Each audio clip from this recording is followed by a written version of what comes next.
This will be a very important championship for us because this would be the first international Sambo event to be hosted in the Philippines. I also want to make this hosting for the championship success and a very good experience for everyone. I foresee that Philippines will do phenomenally well in this championship. Phenomenally well. Hi, I'm Sydney Sita Conchan, your Asia Sambo Queen. I'm ACF, a national team member. Hello, I'm Suresh, Secretary General of Sambo Union of Asia and Oceania. Watch our exclusive interview for DZRH TV Matchpoint. Mabuhay ang atletang Pilipino!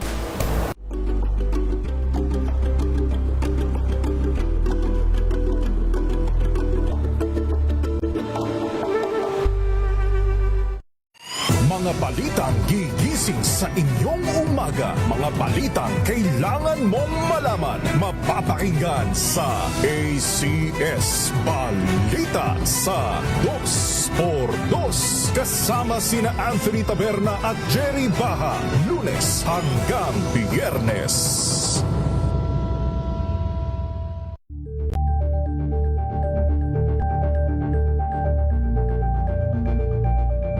Alamin ang mga maiinit na isyung pambayan, mga balitang kailangan mong malaman, usapin sa pamahalaan, politika, ekonomiya at kabuhayan. Ito ang mga dapat mong malaman, pakialaman at pag-uusapan dahil kayo ang tinig ng mamamayan dito sa Damdaming Bayan.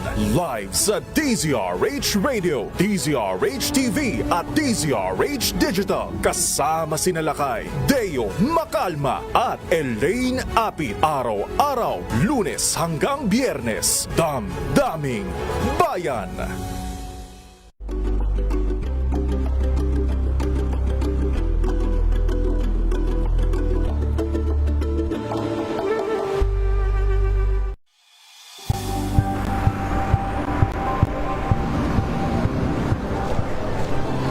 Ating mga eksperto dito lang sa Expert Opinion. Ito ang Better News. TNVS, trending and isang kwento, iba't ibang anggulo. Dito sa Point of View. Bawat pananagutan ating tatalakayin dito sa Hoy. Bawal yan. Pilipino, dito lang sa DZRH, match up entertainment and lifestyle. Ito ang MBC TV Network News. Una sa Pilipinas, una sa Pilipino. Samahan niyo po ako hanggang 7:30 ng gabi. DZRH Usapang Liga. Magandang gabi Pilipinas, Metro and Mega Manila, nas extension sa DZRH at RHT. Naray si Bayan at Kisses Habswan para sa DZRH, una sa Pilipinas. Una sa Pilipino. Tumunog na ang gandingan para sa kalikasan. Ang itinanghal bilang Best AM Radio Program Host ay si Cesar Chavez para sa special on Saturday ng DZRH.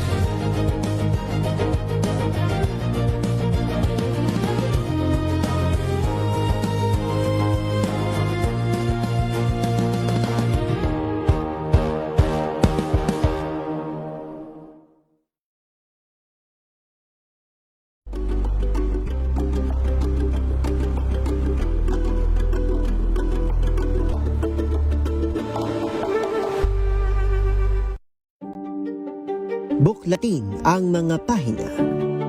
Pakinggan ang boses ng lipunan.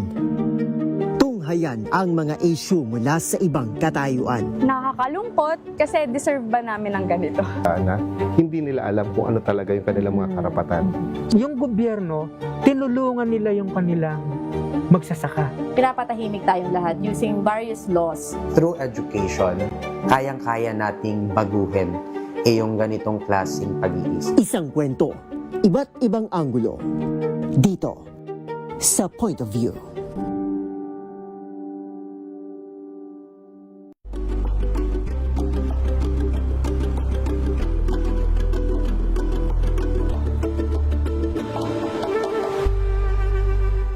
Tambalang Anthony Taberna at Jerry Baha ang gigising sa inyong umaga dahil lalatay ang humahagupit na diskusyon at komentaryo Lunes hanggang Biyernes sa DOS.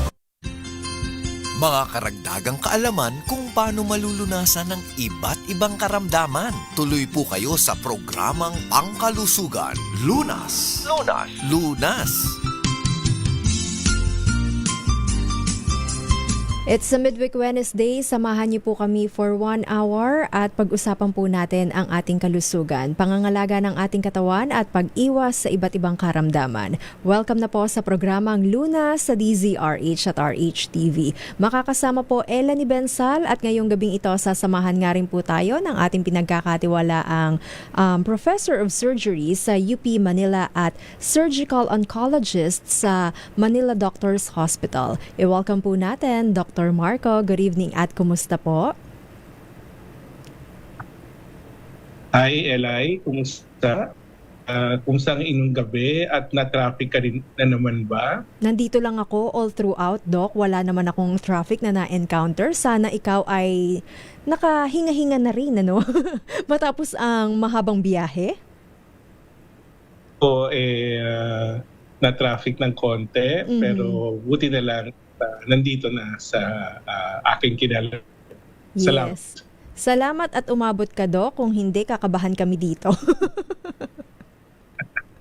Anyway, Doc, ngayong gabing ito, Doc, pag-uusapan po natin processed meat as a group 1 carcinogen. Aba, sabi ko nung nabasa ko ito, Doc, familiar parang ito yung pinropose ko nung nakaraan na approve din sa wakas.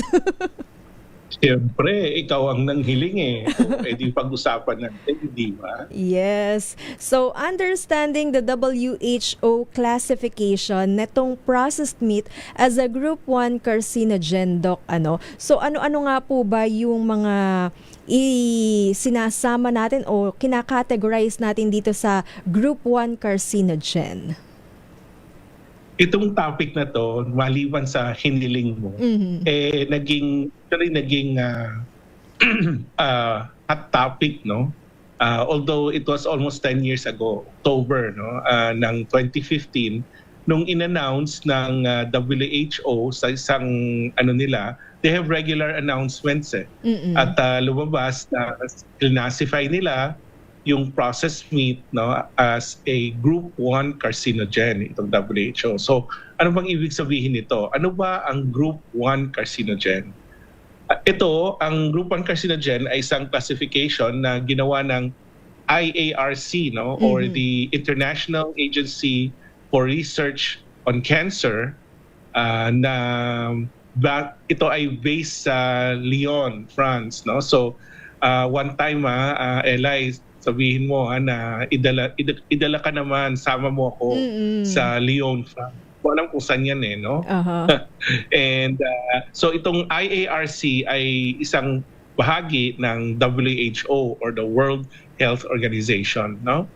Ang ibig sabihin ng group 1 carcinogen or pag-classified ay ibig sabihin may sapat na ebidensya na ang isang bagay ay pwedeng magdulot ng cancer, correct, no, sa mga tao, in humans, hindi to sa animals. So when you say group 1 carcinogen, it's on humans, no.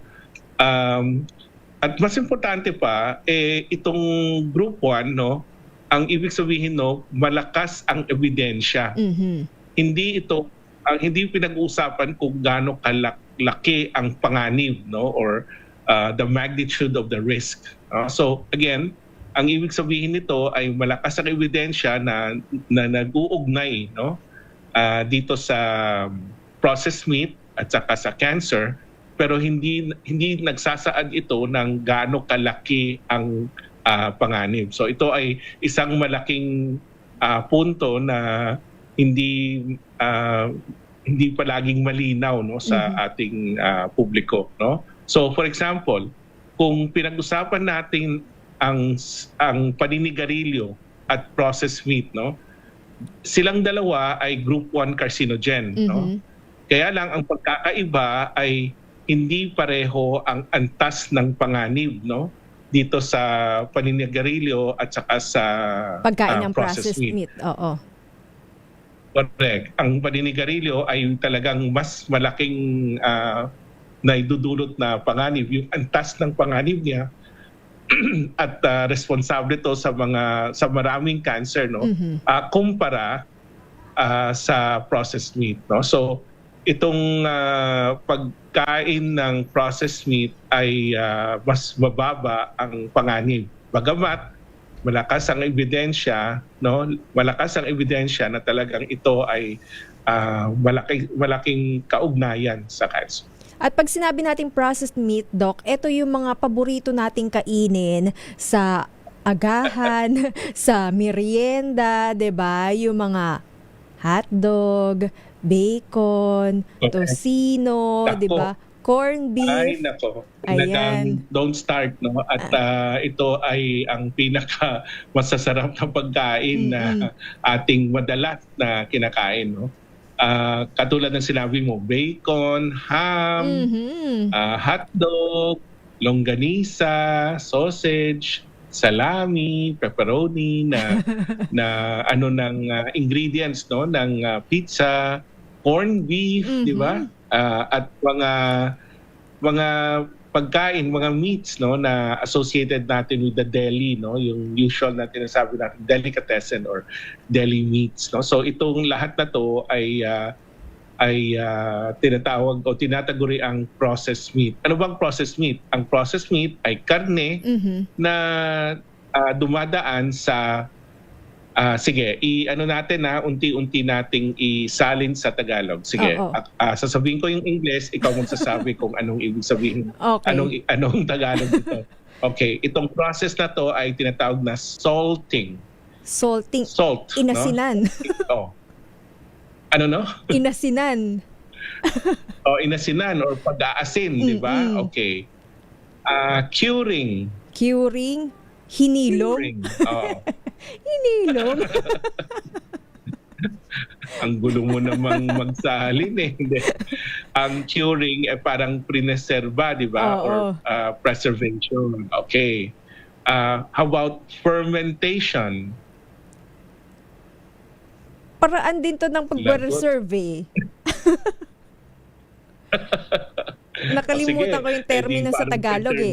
Or ano bang ginagawa natin sa parang binuburo, buro, di ba? Oo, ayun. Minsan, binuburo, burong something, fermentation. How about smoking? Smoking, pinausukan? Pwede, no? Pinag-usukan, tama, no? And itong mga proseso na to ay ginagawa sa karne para preserve o kaya haba yung buhay niya. Mapagaling pa, no? Or mapahusay pa ang lasa, no, ng karning yon, no? So yung key feature nito, yung talagang yung pag-process, ha. So importante na hindi lahat ng karne nakasali dito. Ang processed meat siya kasi dumaan siya dito sa proseso, no? For example, kung bumili ka ng pork chop, no? Fresh na pork chop sa palengke, no? Hindi ito considered processed meat kasi fresh siya di ba?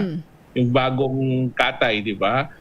So yung fresh na hindi or unprocessed na meat, ibang classification to. Hindi to processed meat in classification. Okay, kahit na giniling, Doc, sa palengke, hindi rin siya kabilang dito sa processed meat. Again? Yung giniling po. Giniling? Oo. Pero basta yung giniling mo, yung fresh meat tapos giniling mo lang, hindi siya processed. Oo.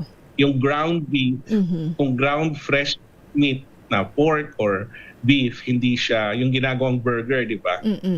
Pero pag nilagyan mo na ng mga chemicals, ginawa mo siyang longganisa, gano'n, di ba? Yung longganisa merong proseso. Yes. Processed meat ang pass, no? Now, bakit ba sabi ng WHO, bakit gano'n ang kanyang conclusion, no? Kasi ito ay base matagal na pananaliksik, no? At na kung saan bahagi ang libo-libong tao sa all over the world, no, maraming bansa.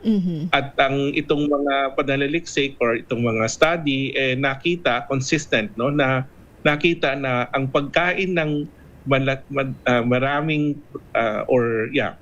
processed meat ay tumataas din ang incidence or panganib sa pagkakaroon ng colorectal cancer especially, no? So ang ebidensya ay malakas, kaya itong mga eksperto ay nag-conclude, no, na ang pag-ugnay ng processed meat at cancer ay hindi lang tsamba, no, kung hindi mukhang talagang may basehan sa siyensya. Sa pag-uusap natin ito, Doc, na paisip sila na kakain pa ba ako ng mga ham, sausage, tosino, longganisa, 'di ba? At dapat na nga rin ba akong mag-convert sa pagiging vegetarian? Yan nga rin po ang ating pag-uusapan at babalikan, ano, maya-maya pagkatapos lamang po ng ilang paalala. Kung kayo nga rin po ay may katanungan tungkol sa ating discussion about number o group 1 carcinogen, alamin natin po, ano, pwede niyo po yang i-post sa ating Facebook page na DZRH News. Magbabalik po tayo. Oras po muna natin sa buong Pilipinas, 46 minutes after 7 in the evening.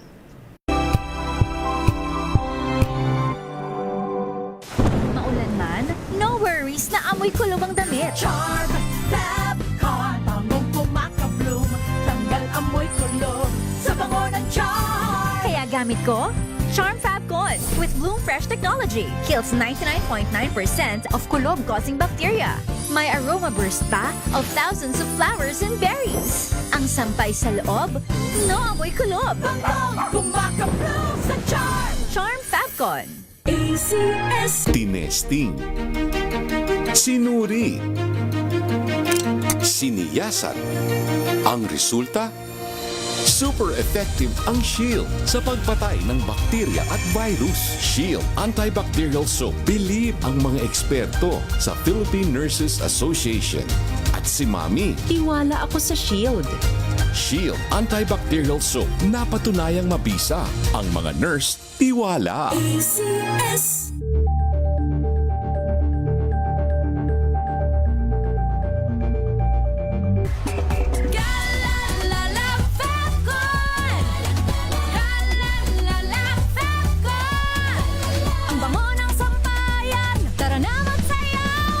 Fabcon, amoy nakaka-joyful.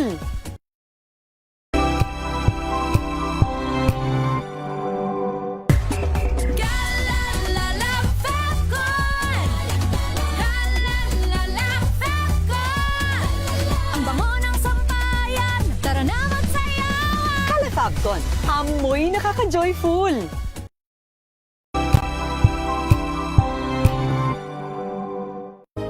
Na ang gandingan para sa kalikasan. Ang nagkamit ng parangal bilang Best News Anchor ay walang iba kundi si Angelo Palmones ng Magandang Umaga Pilipinas, DZRH Radio 666 kHz.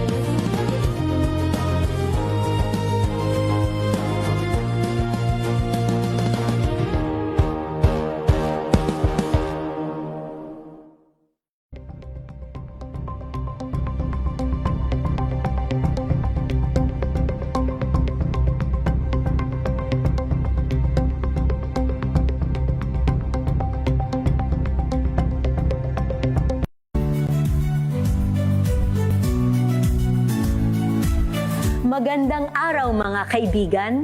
Ito po ang inyong balerina ng bayan, si Lisa Makuha Elizalde, na nag-aanyaya sa inyong samahan kami at ang aming mga espesyal na panauhin para sa kalahating oras ng masayang kwentuhan sa aming programang Art to Art, kung saan ang usapang sining at kultura ay para sa lahat. Huwag kaliligtaan, tuwing linggo, alas 3:30 ng hapon, dito lamang sa DZRH Radio, DZRH TV, at via online streaming.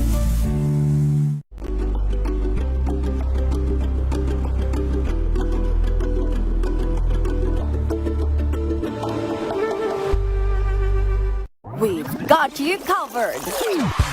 From the hottest hits, exclusive interviews, kilig to the bones fan meet experience, and hataw performances of your favorite stars. Saturdays, 12 noon, dito lang sa DZRH TV.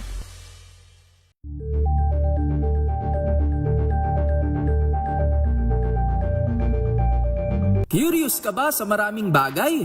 Kami na ang bahala dyan. Aalamin, tutuklasin. Kami talagang mga sakit ngayon. Kaya para malaman kung paano ito maiiwasan at malulunasan, tayo na't makinig sa ating programang Lunas. Nagbabalik po second part ng ating discussion dito pa rin po sa programang Lunas sa DZRH at RHTV. Kasama pa rin po natin Dr. Marco at pinag-uusapan pa rin nga po natin processed meat as a group 1 carcinogen. Dahil nga po ayon sa pag-aaral ng WHO International Agency for Research on Cancer o IARC, mayroong matibay na ebidensya na yung mga processed meat, gaya nga po ng nabanggit natin kaninang bacon, ham, sausage, corned beef, hotdog, ay nagdudulot ng cancer sa tao. At sabi nga dito, Doc, ni Teresita sa ating FB sa YouTube, sabi niya, dati gusto namin lahat. Ngayon, corned beef at hotdog na lang. Pero bihira na lang. Nabawasan na daw, Doc. Ayan, makakatulong nga ba yan para makaiwas rin nga po sila sa cancer? Well, ito ang sa ebidensya, gaano ba karaming processed meat ang kakainin or pwedeng kainin araw-araw at na pagkatapos tataas ang iyong panganib sa cancer. Yes, ang ebidensya ay nagsasaad na mga or around 50 grams or 50 gramo. Hindi 1 kilograma kasi 1 kilo 1,000 yon, Okay. So 1/10 of that, 100 grams, and half of that is 50 grams. So 50 grams of processed meat daily, Gaano karami ba ang 50 grams ng processed meat, na pwedeng kainin? Dapat less than that ang kakainin natin kung kakain tayo, At di ko naman sinasabi na kung paminsan-minsan mong kainin tumataas na rin ang risk. Hindi naman, Ang sinasabi natin yung araw-araw na pagkain mo daily, 50 grams or more, So, gaano karami ba yung 50 grams? Okay, number 1, isang hotdog. Isang hotdog. Standard. Hindi yung malaking, hindi yung sobrang laki, hindi rin yung sobrang liit, ha? Okay. Hindi yung cute. Okay. Isang regular sausage. Ayan. Isang small standard bag daw of beef jerky. May beef jerky ba tayo dito? Meron din minsan, di ba? Meron ba? Baka sa market mo, Doc, meron. Sa supermarket, ayan. Sa social na food store, beef jerky. Okay. 2 slice ng ham. Okay. Ayan. Guilty ka na ba? Hindi pa masyado. Ellen? Hindi pa. Okay. 3 strips ng bacon. Okay. Ayan. Tapos, 8 maninipis na slice ng pepperoni. Yan, 50 grams yon. Hindi ako mahilig sa pepperoni. Okay, next. So, yun na yun. At so, ganun lang karami actually, So, kung pwede, kung kakain kayo, yung mas konti dyan, ngayon, kung kakain kayo na mas marami, huwag naman araw-araw din, Oo. Huwag yun yun ang usual na sinasabi, no, or sinasite, no, na may ebidensya na kung gawin natin to, kung nangyari to, panganib, no, ang pagtaas sa panganib ng pagkakaroon ng colorectal cancer ay tumataas ng 1/8, no, 18%. So, di ba, no, parang nakakatakot yan? Oo. Now, anong ibig sabihin ng 18%? Alright. So, for example, let's say, ang lifetime risk, no, or yung panganib na pwedeng, or na magkakaroon ka ng colorectal cancer, let's say, around 5%. Kasi sa States, ang nakita nila, it's about 1 in 24, 1 in 26 ang chance na magkaroon ng colorectal cancer, no? Lifetime risk. No? So for example, 100 tao, mga say 5. So 5% ang pwedeng magkaroon ng ano. So kung sinabi mong kung araw-araw pang pakainin mo tong mga tao na to ng bacon or ng processed meat, ang pagtaas 18%, no? But it's not 18 plus 5. So hindi ibig sabihin nagiging 23%. Ang ibig sabihin ng 18% sa 5% lumalabas mga 5.9 or let's say roughly mga 6%. So from 5 to 6%, ang absolute risk na tumaas ay 1% lang actually, no? Whereas the relative risk na increase is about 18%. So hindi naman ganun kalubha, hindi ba? Oo. Kasi 5 nagiging 6%. So parang konti lang. So mas realistic yung ganung intindihin, no? Kaysa yung matakot masyado. Pero alamin, no, na talagang may ebidensya, no, na talagang tumataas. What if, Doc, ang panganib? Hindi naman po sila araw-araw kumain pero lumagpas nga po doon sa 50 grams na pagkonsumo ng processed meat sa isang araw. Like sabihin natin ang baon ni Junjun na hotdog sa araw na ito ay 3, 'di ba? So 2, 3. So pero bukas wala siyang hotdog. Oo. So kung i-average mo yan, edi parang 1 in 3 days, di ba? 1 in 3 days, edi parang ganun din, no? So, hindi naman tayo magiging masyadong mabilang, ano? Pero ang idea, ang prinsipyo, yes, tumataas ang cumulative ang risk. Hindi yung one time, kahit one time, big time ka, actually hindi, no? Kung talagang one time, big time lang. Pero wag mo naman ganoon na 3 hot dogs every 3 days, edi parang 1 hot dog a day rin yun, di ba? Oo. Na jumbo hot dog pa, no? So talagang sobra-sobra yun. So ano lang, intindihin lang yung prinsipyo kasi ang hirap i-calculate yan eh. Kunwari, sasabihin mo si Junjun ay 3 sa every 3 days. Pareho ba yan sa 1 in the... Ang hirap i-study yan. No? Ang hirap i-prove na talagang pareho siya or hindi or what. No? So marami pang ibang factors. Pero again, isundin na lang or tingnan na lang natin yung essence or yung spirit, no, of the evidence also, or the meaning of the evidence. Nabanggit nga rin po ba sa pag-aaral na to, Doc, kung sa edad ang pagbabasehan, mas high risk nga rin po ba ang mga elderly kumpara sa mga bata, ano? Dahil sabihin natin kapag bata pwedeng ma-digest pa or hindi naman ganun nagde-deteriorate na yung kanyang organ sa pag-process ng mga ganitong pagkain. So, kaya natin sinasabing may kaugnayan, hindi actually sanhi, no? Tumataas ang risk, pero may iba pang factors kasi na kailangan tingnan. Isa doon ay yung edad.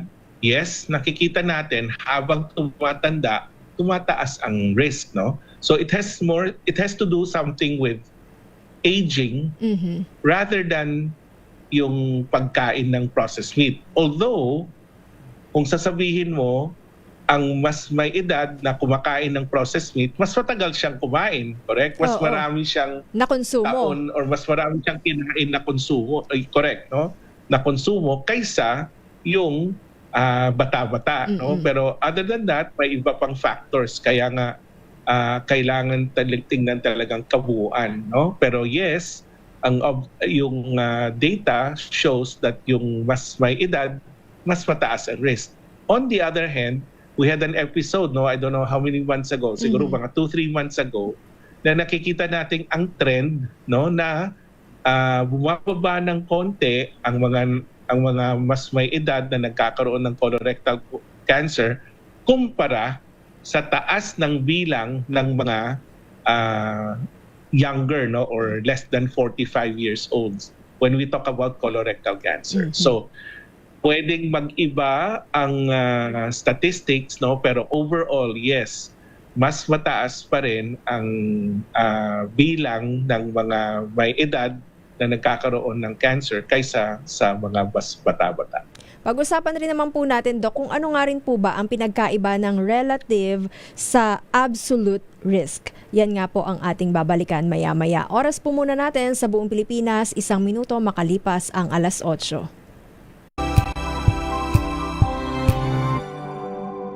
Sa loob ng 86 na taon, DZRH ang naging kaagapay ng mga Pilipino sa balita, sa serbisyo at sa bawat kwento. 86 na taon ng tiwala at sa mga darating pang taon, mas pinalakas at mas pinagtibay para sa Pilipino. DZRH, una sa Pilipinas, una sa Pilipino. Serbisyong tapat sa'yo, DZRH.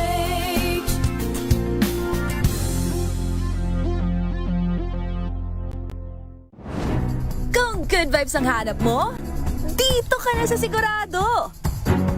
Mula sa mga istoryang nagbibigay ng inspirasyon hanggang sa mga kwentong may dalang solusyon. Mga balitang pampagaan, pakiramdam at pampaganda ng araw. Hindi lang ba sa good news, kundi the better news. Mula Lunes hanggang Biyernes, 1:00 ng tanghali sa DZRH TV.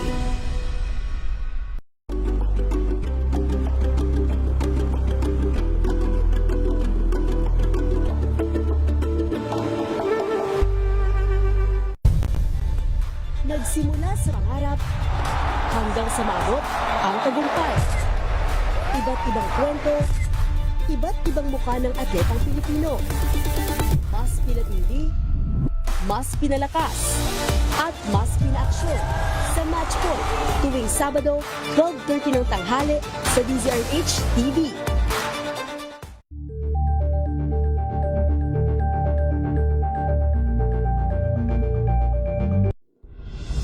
Tuloy-tuloy ang pagtulong, tuloy-tuloy ang pagseserbisyo at tuloy-tuloy ang balitaan kasama si May Binauhan sa Operation Tulong mula Lunes hanggang Biyernes.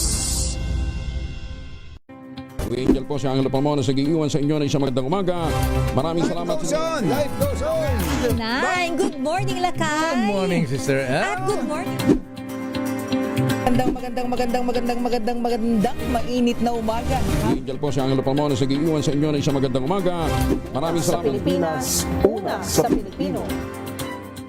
Maagang balitaan, maagang usapan sa mga issue at balita kasama si Kuya Angelo Palmones sa Magandang Umaga Pilipinas mula Lunes hanggang Biyernes.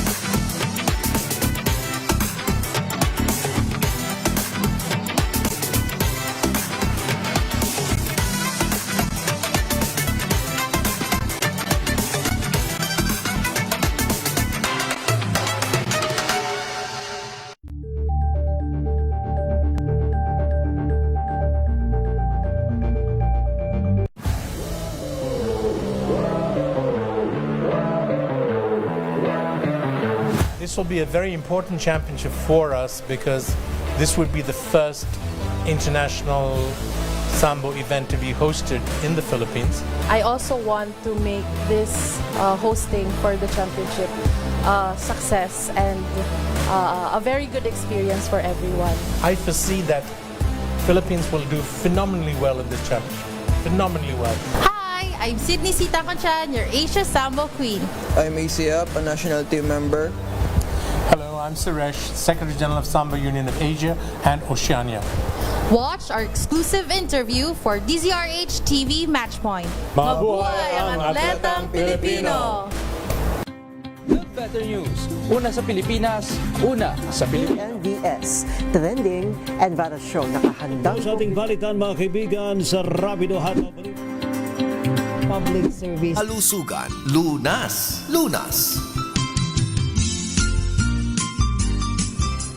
Nagbabalik po third part ng ating discussion dito pa rin po sa programang Luna sa DZRH at RHTV. At ang programang ito ay hatid nga rin po sa atin ng Shield Bath Soap.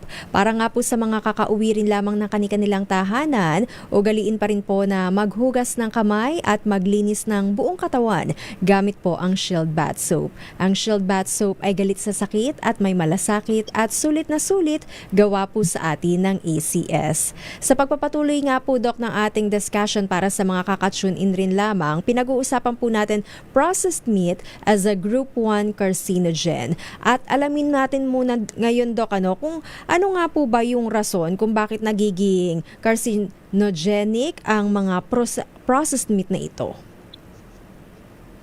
Alright. So may mga naiisip na mga mechanisms or mekanismo nagdulot cancer ang processed meat, no? Mm-hmm. So una ay yung may kinalaman sa yung mga nitrate at mga nitrites, no? Mm-hmm. Itong mga bagay na to, itong mga sangkap, no, ay hinahalo sa karne, yung mga pampalasa para ma-preserve. Actually pang-preserve, hindi pampalasa. Preserve para humaba yung buhay. Para tumagal. Oo. Yes, ng meat. Kasi kung ang ordinary meat na kung hindi mo preserva, di mabubulok. Mag-expire agad. No? Correct. So nilalagyan ng mga nitrates at nitrites. Yung mga ginagawa ng tapa at saka anong tawag doon sa Pampanga, saka yung longganisa, di ba? May mga nitrates yun no? Okay. Ang problema, itong mga nitrates na to at nitrites nag-lead sa formation ng tinatawag na N-nitroso compounds, no? Na alam natin, no, na talagang pwedeng magdulot sa cancer ng cancer sa mga regular na cells, no, sa laboratory. Okay. Pangalawa ay yung pagkakaroon ng tawag nating heme iron, no, sa red meat, no? Yung sa dugo actually, no? So ang red meat, mas maraming dugo, mas maraming iron na tinatawag na galing sa hemoglobin or yung heme iron, no? Ito rin ay nagpro-promote ng pagkakaroon ng mga harmful compounds dun sa loob ng ating bituka, no?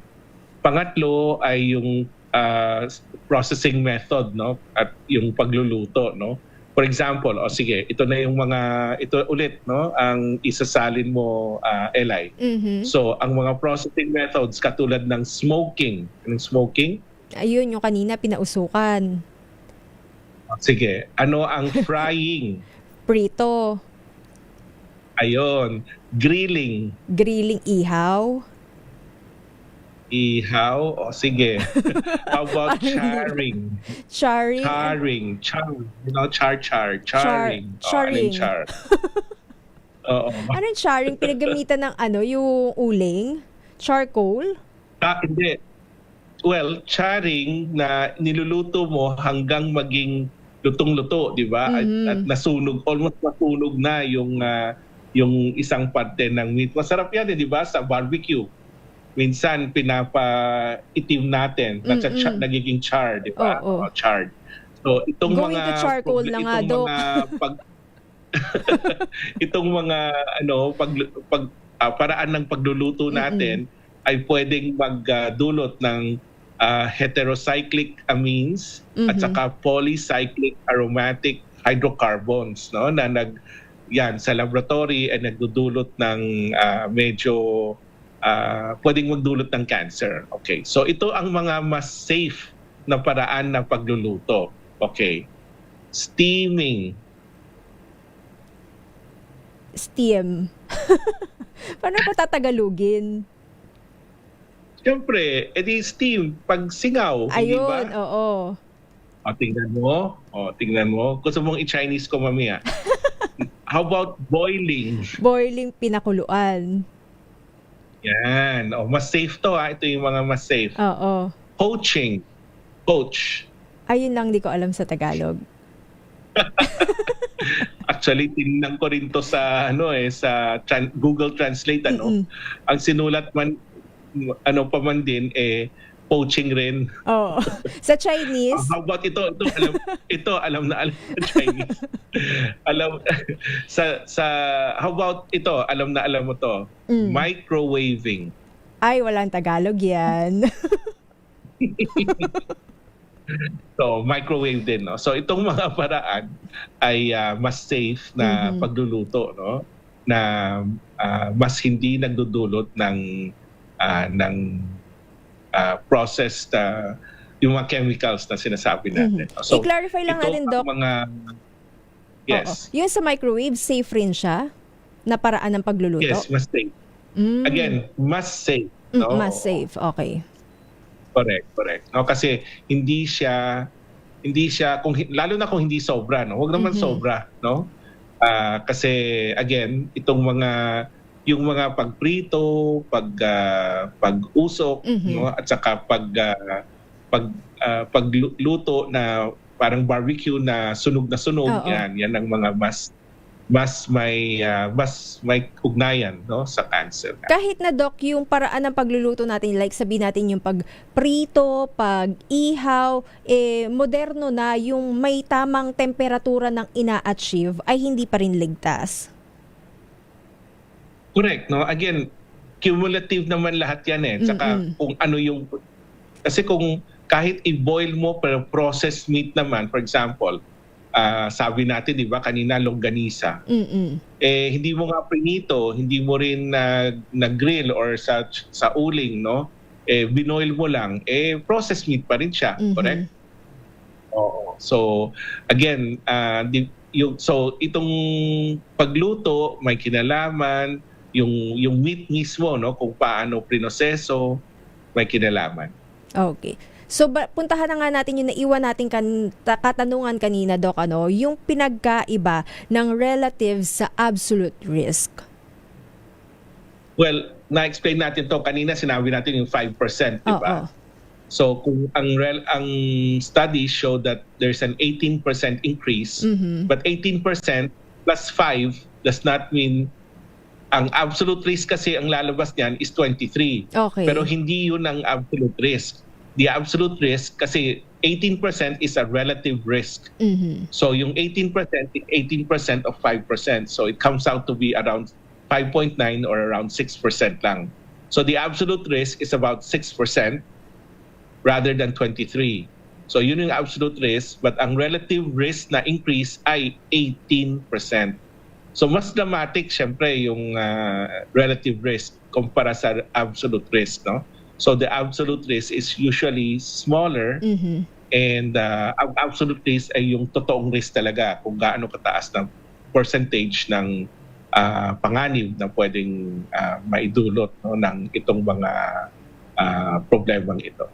Dahil nga po sa pinag-uusapan natin, Doc, na habang tumatagal na pagkonsumo ng mga processed meat at sa dami na rin ang nakukonsumo natin, na lumalagpas tayo probably sa 50 grams ng processed meat a day, ay tumataas rin yung ating chance ng pagkakaroon ng cancer. Pero nangangahulugan nga rin po ba ito, Doc, na dahil dito sa usaping ito, kailangan na nga po natin maging cautious at maging vegetarian, mas kumain na lamang ng mga gulay or plant-based?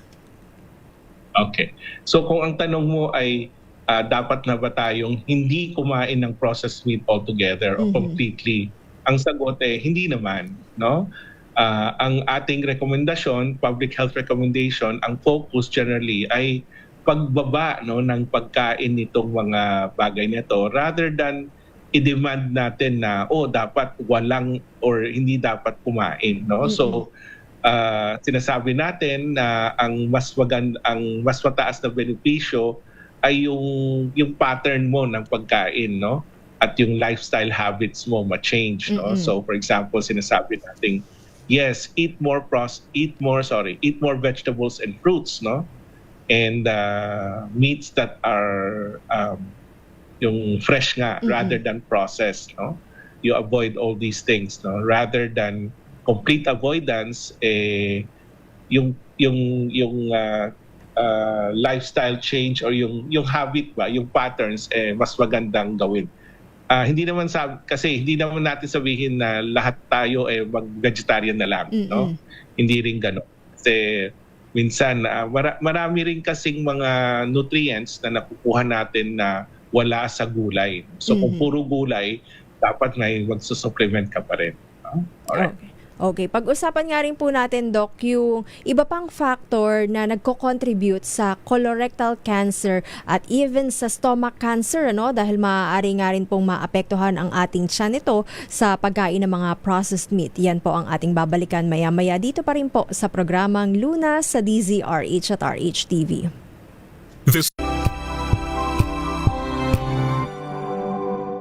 Hello, Washi! Laundry day na naman! Yay! Anong meron? Mancha ng chocolate, putik, may libag pa! Kaya natin yan!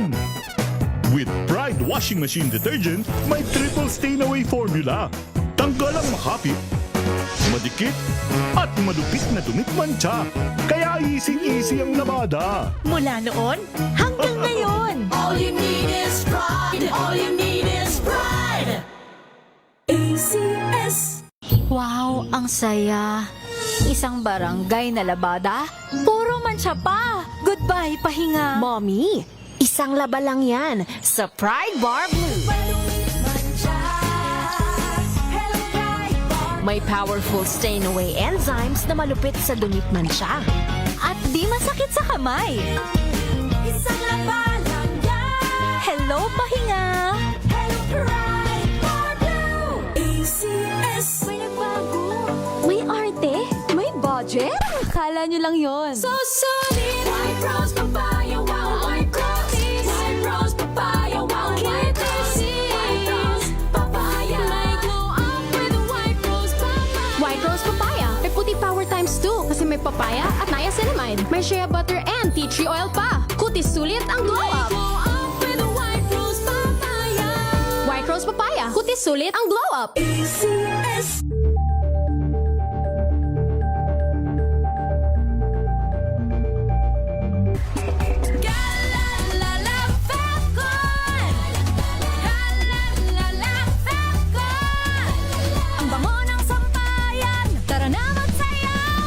Calefabcon, amoy nakaka-joyful.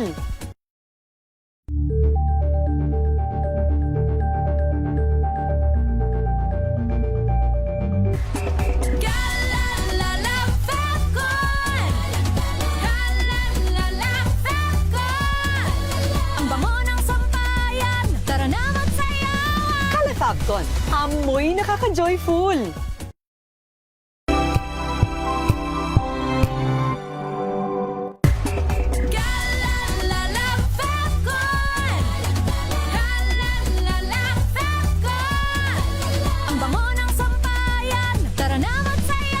Calefabcon, amoy nakaka-joyful.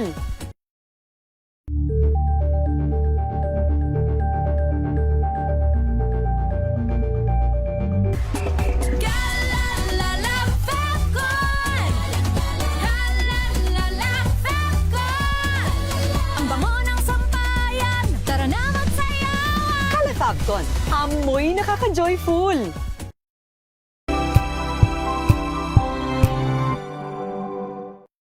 Mga Mga balitang gigising sa inyong umaga. Mga balitang kailangan mong malaman. Mapapakinggan sa ACS Balita sa 2x2.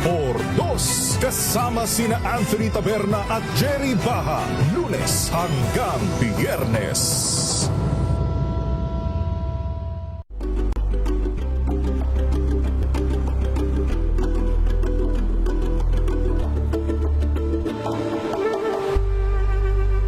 Alamin ang mga maiinit na isyung pambayan, mga balitang kailangan mong malaman, usapin sa pamahalaan, politika, ekonomiya at kabuhayan. Ito ang mga dapat mong malaman, pakialaman at pag-uusapan dahil kayo ang tinig ng mamamayan dito sa Damdaming Bayan.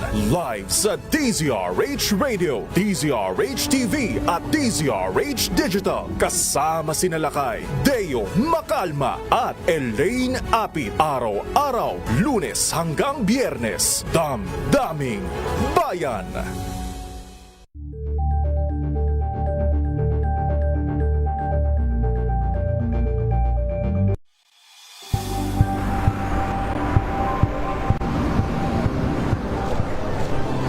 Ating mga eksperto dito lang sa Expert Opinion. Ito ang The Better News. TNVS. Trending and Isang kwento, iba't ibang anggulo. Dito sa Point. Bawat pananagutan ating tatalakayin dito sa Hoy. Bawal yan. Pilipino, dito lang sa DZRH. Matchable entertainment and lifestyle. Ito ang MBC TV Network News. Una sa Pilipinas, una sa Pilipino. Pangkalusugan, Lunas. Nagbabalik po last part ng ating discussion dito pa rin po sa programang Lunas sa DZRH at RHTV. At kapartner pa nga rin po natin ang Shield Bath Soap. Muli para nga po sa mga kakauwi rin lamang na kanilang tahanan, ugaliin pa rin po natin na maghugas ng kamay at maglinis po ng buong katawan gamit po ang Shield Bath Soap. Ang Shield Bath Soap ay galit sa sakit at may malasakit at sulit na sulit gawa po sa atin ng ACS. Sa pagpapatuloy po, Dok, ng ating discussion, alamin nga rin naman po natin, Doc, kung yung mga organic or naturally processed meat ay risk-free na nga rin po bang maituturing? Ligtas na nga rin po ba itong kainin?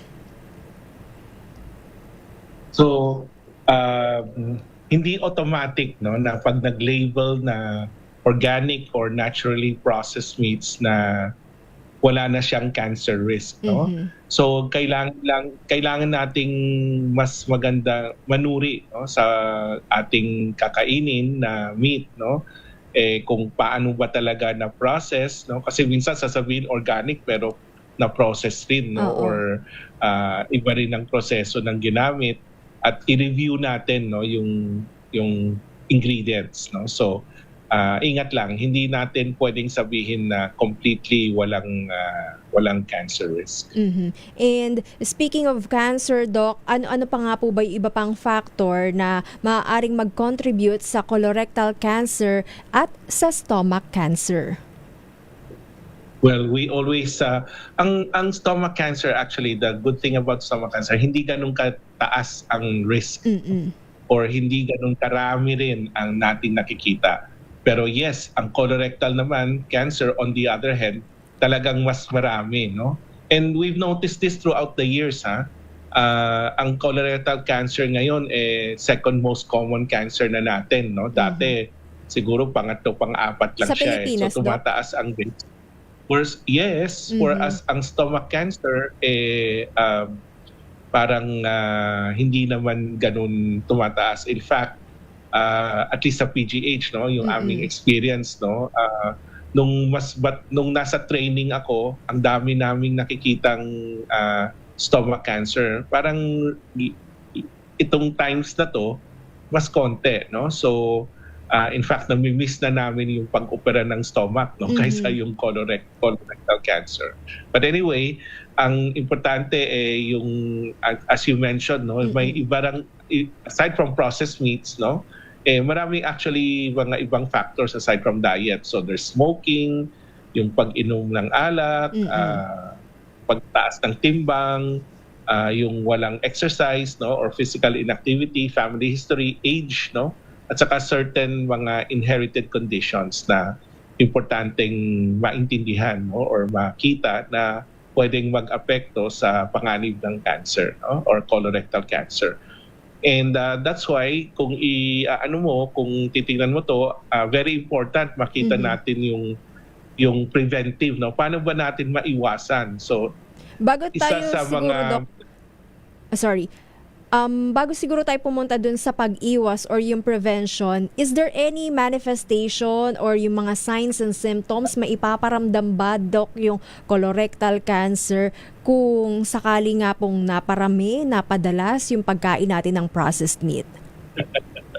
Hindi lang yun. Again, kung naramdaman tong mga sintomas, dapat talagang puntahan ng doktor. Number one, of course, is pagdudugo, no? Sa pagdumi, no? Daanan ng pagdumi, Pasintabi po sa mga naghahapunan. Isang senyales ng cancer, correct. Number two is merong consistent, no, o persistent na pag-iiba sa pagdumi. No? Pwedeng mas madalas, pwedeng mas mahirap dumumi, pwedeng mas malambot ang dumi, kung anumang changes at medyo panay-panay, no, at hindi nawawala, di patingnan na yon, no. Pangatlo, yung hindi mo ma-explain kung bakit ka nagbabawas ng timbang, no, or unexplained weight loss, no. Number 4 is, of course, sumasakit ang tiyan. No, sumasakit ang kung saan man, no, at medyo madalas-dalas, no, at hindi nawawala, no. Pang-apat ay pang-lima yung hindi mo masabi kung bakit namumutla, no? Unexplained anemia. Isang problema kasi, lalong-lalo na sa mga colon cancer na nasa right side, hindi mo nararamdaman pero dumudugo ka araw-araw. So bumababa ang iyong dugo at namumutla, no? At huli syempre yung parang palaging pagod, no? Or parang low-bat, no? An ongoing fatigue or weakness, no. Okay, so ito yung mga sintomas. Hindi lahat na to, or kahit meron ka nito, no, hindi palagi namang ibig sabihin cancer to. Pero kailangan, or they deserve attention, no. Kailangan talagang pag-ukulan ng pansin. Wag nga po tayong mag-atubili na magpakonsulta sa ating mga pinagkakatiwalaang espesyalista kung ano man po yung mga pagbabagong nararamdaman natin sa ating katawan or pagbabago sa ating bowel movement lalo na rin, ano? Anyway, Doc, ayun nga po, balikan natin yung prevention tips, practical tips kung paano nga po ba natin mas lalong mapapaganda yung ating pangangatawan at makaiwas sa cancer, specifically sa colorectal cancer. Well, siguro i-summarize ko lang, no, na itong discussion natin. Sabihin natin na yes, may sapat na ebidensya na nag-uugnay sa processed meat at colorectal cancer, no. Kaya makabubuting limitahan ang pagkain nito. Ngunit ang pag-iwas sa cancer ay hindi lamang tungkol sa isang pagkain. Mahalaga rin, no, ito yung mga pag-iwas, ang wastong nutrisyon, regular na ehersisyo, pag-iwas ng paninigarilyo, makinig, limitadong pag-inom ng alak, pagpapanatili ng tamang timbang, at pagsunod sa mga rekomendadong screening tests, no, na katulad ng colonoscopy at iba pang mga test na nire-rekomenda, no? So, yun lang. Maraming salamat, Dr. Marco. And may mga gusto nga rin po ba tayong batiin, pasalamatan, i-shout out, ayan, yung mga fans mo, mga patients mo, di ba? Ito kasi nakikinig sa atin palagi at nagtanong kung meron daw tayong programa tonight. Sabi ko meron. So, dapat nating nagbibigay lang tayo ng isang advance happy birthday kay Kate, no? Kate Angeles at kanyang mabuting tatay, no, na si Sir Noli Angeles. So salamat sa inyong pagtangkilik at sa mga iba pang nakikinig sa atin, magandang gabi. Magandang gabi nga rin po Luzon, Visayas at Mindanao. Happy birthday once again kay Kate Angeles. And of course, nakasama nga rin po natin ang ating surgical oncologist mula sa Manila Doctors Hospital, Dr. Marco. Thank you once again and keep safe always. Yan nga po ang kabuuan ng ating discussion at magkarinigan tayo hanggang sa susunod dito pa rin po sa programang Lunas sa DZRH at RHTV. Nakasama nyo nga rin po Ella ni Bensal, bumabati ng magandang gabi. Mga kalunas, tandaan, bawat karamdaman ay kayang lunasan. At para madagdagan pa ang kaalaman, manatili pa ring nakikinig dahil ang Lunas may extension na sa ilang saglit. Lunas Extension.